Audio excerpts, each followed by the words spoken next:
अपन शरीर का परिणमन करा सकते हैं क्या? नहीं करा सकते, नहीं करा सकते। शरीर का तो जैसा परिणमन होना है वो तो सबका ही हो रहा है। तो जब इस शरीर का परिणमन नहीं करा सकते तो उस क्रिया का भी परिणमन नहीं करा सकते, वो कैसे करा सकते हैं? लेकिन संसारी जीव कैसा मानते हैं कि देखो मैं ऐसे ऐसे करता हूँ, मैं ऐसे रहता हूँ, मैंने गृहस्थी छोड़ी, मैंने घर छोड़ा, मैं धर्मशाला में रहता हूँ, मैं संघ में रहता हूँ, मैं मुनियों के साथ रहता हूँ, मैंने कपड़े उतार दिए। ऐसा उस पर्याय आश्रित क्रिया का कर्ता बनता है। तो जैसे अन्यमति, अब सीधा अमृतचंद आचार्य ने काय से जोड़ दिया? अन्यमतियों से। माने वो कह रहे हैं कि तुम ये भ्रम मत मानो कि तुम जैन हो।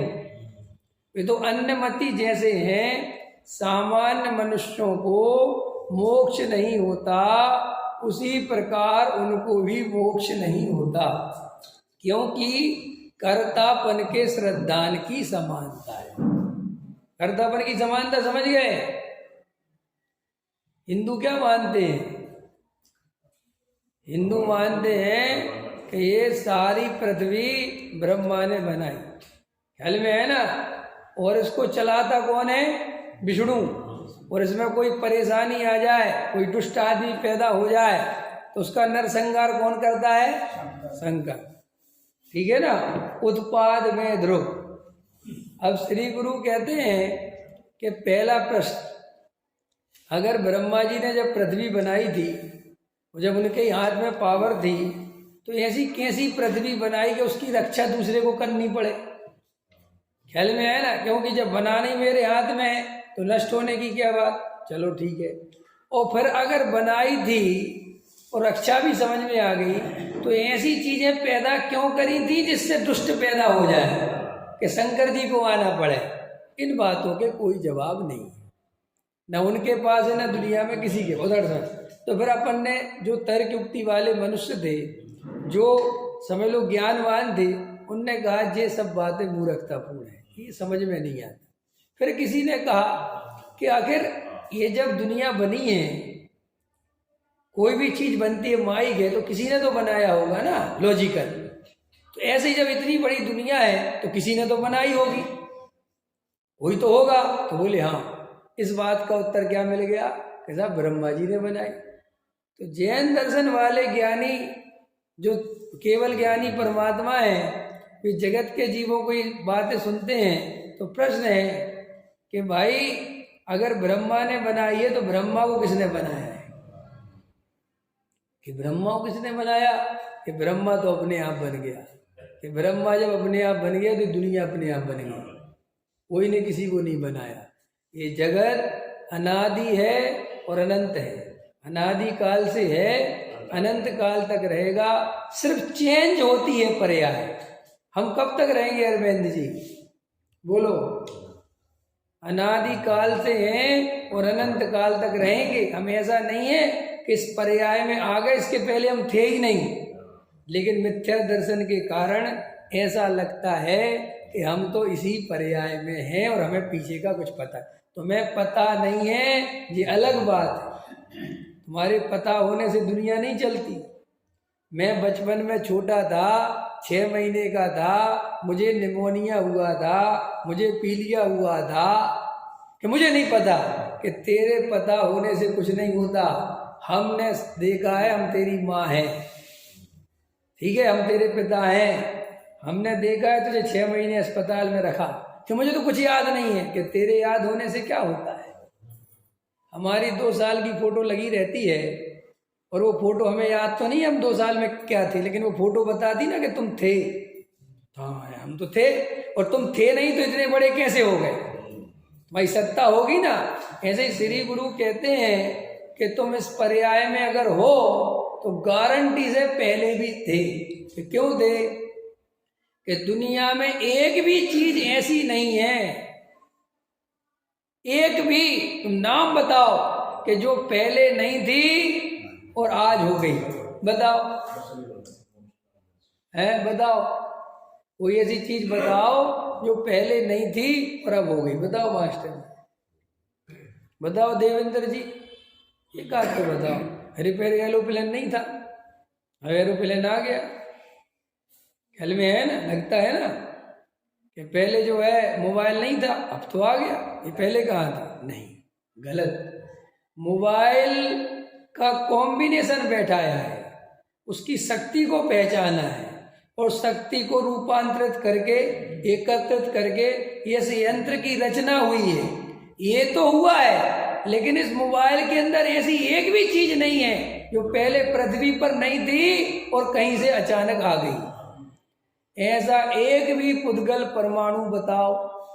चलो कुछ तो बताओ। पानी जो आसमान से गिरता है वो तो नया है? वो कोई नया नहीं है, यहीं के समुद्रों का पानी उड़ा, समझ में आया? धूप में बाष्पीकरण हुआ, ऊपर बादल बने, फिर बरस गया, फिर वो शक्ति घूम रही है, फिर वो पानी पेड़ों में गया, पेड़ से फूल लगा, फूल से बीज आया, मतलब फल आया, फल हमने खाया, फिर उसका कुछ परिणमन हुआ, फिर वो आगे गया।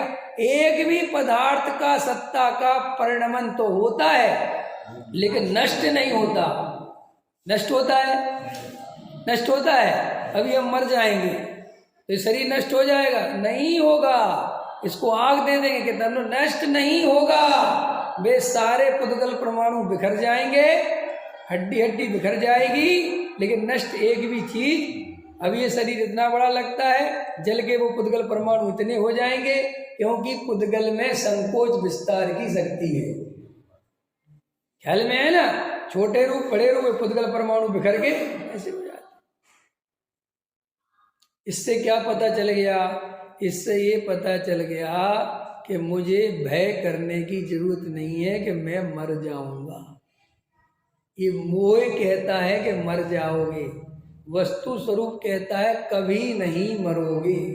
मरने की क्योंकि व्यवस्था तुम्हारी नहीं, जगत में किसी भी पदार्थ की नहीं है। पकड़ में आया? तो आज से श्री गुरु कहते निर्णय करो कि भाई कौन किसको नष्ट कर सकता है। तो देखो, उनने तो माना कि विष्णु रक्षा करता है, विष्णु जो कुछ करता है। तो अपन ने प्रश्न किया कि तुमने, अब जैनियों ने क्या किया? अब जैनियों के यहाँ पढ़ाई गई कि तुम्हारे यहाँ भगवान करता नहीं है, तुम्हारे यहाँ सुख दुख कौन करता है? हमारे यहाँ कौन करता है सुख दुख? है कर्म। जैनियों ने किस पे अपना ठीकरा फोड़ा? कर्मों पे। जे कर्म पूरब किए खोटे, सहे क्यों नहीं जियरा, अति क्रोध अग्नि बुझाए प्राणी, साम जल ले सियरा। कह रहे ना, ये कर्म किसने किए? पूरब। तो हमारे यहाँ सारा सुख दुख किस पे डिपेंड हो गया? कर्मों पे। तो डॉक्टर साहब एक बात समझाते हैं, वो कहते हैं कि अपने से ज्यादा समझदार तो हिंदू निकले। कि क्यों?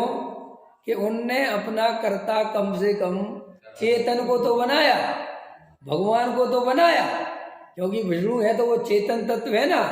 और जैनियों ने तो अपना कर्ता किसे बना लिया? जड़ को, कर्मों को। भैया कर्म ही रुलावे, कर्म ही हंसावे, सब कर्म ही देते हैं, सब कर्म ही करते हैं, हम तो कुछ भी नहीं है। अरे श्री गुरु कहते, देखो जी, आत्मा होकर जड़ पदार्थों से डरता है। अपन कौन है? चेतन। और वो बेचारा पुद्गल कर्म, जो कुछ अच्छा बुरा जानता नहीं। तो श्री गुरु कहते हैं कि तेरे को कुछ वस्तु स्वरूप खबर नहीं है। अरे हमने कर्म समझाया था, वो इस रूप में नहीं समझाया था कि कर्म तेरा करता है। हमने इस रूप में समझाया था कि उस कर्म का भी बांधना और करना वो भी तेरे हाथ में। कर्म तेरे हाथ में नहीं है। कर्म तेरा गुलाम है, तू कर्म का नहीं। कि कैसे सब कर्म कैसे मेरा गुलाम है? ये देखो, मैं अभी यहीं बैठ के जैसा चाहूं वैसा कर्म बांधू। अगर मैं दया, दान, पूजा, भक्ति, व्रत, शील, संयम आदि के परिणाम रखूं तो कैसे कर्म बनेंगे? पुण्य वाले। और अगर मैं हिंसा, झूठ, चोरी, कुशील, परिग्रह, शत्रुता, राग, द्वेष ये कर्म करूं तो कौन से कर्म बनेंगे? पाप वाले। तो कर्म का कर्ता कौन है? कि मैं ही तो हूं। कर्म मेरा कर्ता नहीं है। ये अलग बात है कि हमें बांधते समय ये नहीं पता चलता कि मैं ही बांध रहा हूं। हमें भोगते समय पता चलता है कि एक मैं भोग रहा हूं और मुझे कौन भुगवा रहा है? जबकि कर्म नहीं भुगवा रहा है, कर्म तो बेचारा तुमने ही बुलाया था। अंदर समझ में आया? तो असली में पावरफुल तो जीव है, आत्मा है। और फिर तीसरी गति कौन सी है कि श्री गुरु कहते हैं कि भाई दोनों प्रकार के कर्म बंध के कारण है। अगर मैं पुण्य बांधूंगा तो कहाँ जाऊंगा? कि स्वर्ग जाऊंगा। और पाप बांधूंगा तो कहाँ जाऊंगा? कि नरक जाऊंगा। तो श्री गुरु कहते हैं स्वर्ग चले भी जाओगे तो भी लौट के वापस पृथ्वी पर संसार में घूमना पड़ेगा, क्योंकि स्वर्ग सदा काल नहीं रहेगा। और नरक चले जाओगे कि वो भी सदा काल नहीं रहेगा। हम कितने बार स्वर्ग गए बताओ? गए कि नहीं गए? और अभी भी कहाँ जाना है राजेश? अभी भी कहाँ जाना है? स्वर्ग। पिछला याद है, आपने इनको याद है, ये कह रहा मैं दोबारा भेजो, ख्याल में ना। अरे भाई स्वर्ग की स्थिति समझनी हो तो यही समझ लो। अभी मुकेश अंबानी तो स्वर्ग में है ना, उदाहरण के लिए। तुम्हारी हमारी भाषा में कहाँ है वो? स्वर्ग में। कि क्यों? कि साफ 363 वो लगी रसोई, 500 कमरों का घर है उसका, हर कदम पे नौकर है, जो चाहे जैसे कपड़े चाहे, जैसा रहना चाहे, जैसी गाड़ी में बैठना चाहे, प्राइम मिनिस्टर उसके आगे पीछे घूमे। तो स्वर्ग हो गया? हाँ हो गया, बहुत अच्छा। अब एक बात बताओ, ऐसा होने पर भी क्या मुकेश अंबानी सदा काल ही बना रहेगा? बूढ़ा होगा? क्या होगा? मरेगा? क्या मरेगा? तो इसका मतलब ये स्वर्ग भी कोई काम का। तो इसीलिए जब ये बात ज्ञानियों को समझ में आई कि अरे जगत में कोई भी संयोग, कोई भी पर पदार्थ आश्रय करने योग्य इसलिए नहीं है कि वो मुझे सदाकाल आश्रय दे सकता नहीं। किसी का बेटा कितना ही बढ़िया हो, श्रवण हो, ख्याल में आए ना, बढ़िया से बढ़िया हो, तो अभी वो तुझे बूढ़ा होने से नहीं रोक सकता, वो तुझे मरने से नहीं। कौन रोक सकता कि नहीं मेरा बेटा तो बहुत अच्छा है? किसी का बेटा हो बहुत, मेरा बेटा चक्रवर्ती है, चक्रवर्ती होने पर भी तेरा बुढ़ापा नहीं रोक सकता। अच्छे अच्छे चक्रवर्तियों के बाप मर गए, वो भी चक्रवर्ती खुद ही मर गए। तो इस संसार का फिर क्या विचार करें? तो श्री गुरु कहते इसीलिए आत्मा को पहचानना जरूरी। लोग प्रश्न करते ना, ये आत्मा को जान के क्या करें, क्या है आत्मा में? अरे भाई आत्मा को इसलिए जानना है कि जो जीव आत्मा को पहचान लेते हैं उन्हीं जीवों का जन्म मरण बंद होता है, उन्हीं जीवों का 4 गति परिभ्रमण रुकता है। इसके अलावा कोई उपाय नहीं है।